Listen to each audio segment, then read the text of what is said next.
Good afternoon. How are you? Well, I'm out and Thomas Jefferson has assured us that the temperature is only 88 degrees and the humidity is 62% and the wind is traveling at 4 miles an hour, and I do feel a slight breeze today. I don't know about you, but I have been both sad and angry about what's happening in Texas. And if I hear one more person say they're going to pray, as if we could cast the relief upon us, ignoring the cause that made it all possible. Searching my mind for a feeling about such a tragic incident takes me back to the Hindenburg. You may remember it was a large Zeppelin that was on a flight in 1937, if I'm right. And it traveled from New York toward New Jersey. And of course, I've only seen it in news clips, but they're very dramatic because it crashed over New Jersey. There were 16 or so hydrogen gas bags, highly flammable, highly dangerous. And what happened was there was a flaming death. And not only the scene, but hearing the people screaming near the cameraman, and one announcer talked about the horror of it. People leaped for their lives and lost them. The screams of fear and pain and death, sudden death, a tragedy of fire. And now in Texas we have something that is comparable. As I'm talking to you, they approximate that there are 70, well, maybe 69, and they expect there'll be at least 70 dead. 21 of them are children, 41 are currently missing.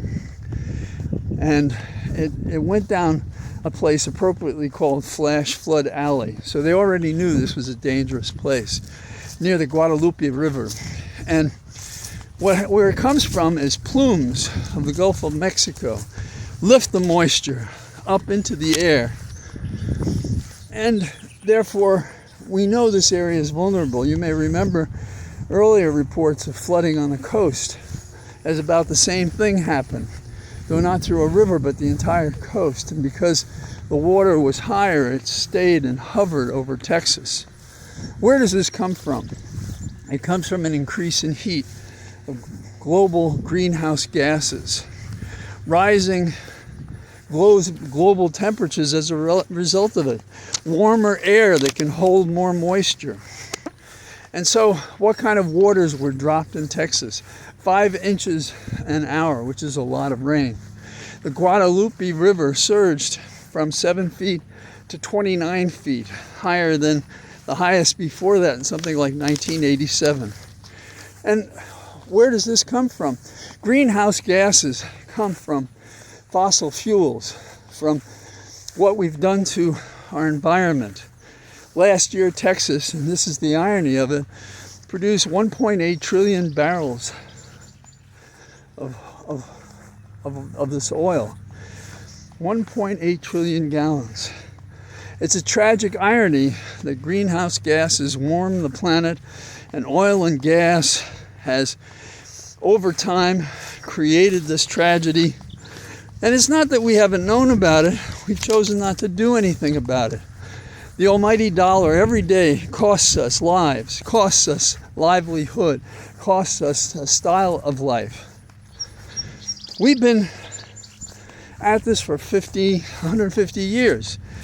And there are people who still deny when we're the cause. It's called the anthropogenic responsibility for greenhouse gases. Humans, we created this. And so what are we talking about now? What we're talking about is a situation that man has created and now suffers. Now, would there have been floods anyhow?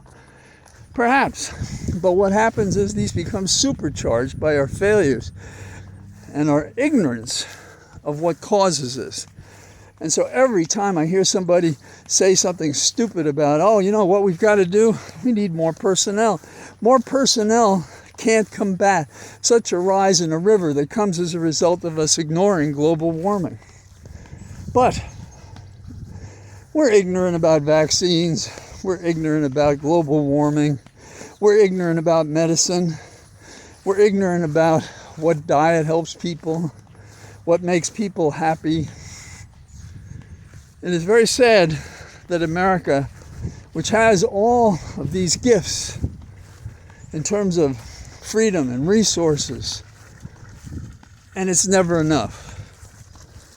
And so it's plain to draw a line from cause to effect, whether it's a flood or it's guns or it's war or whatever.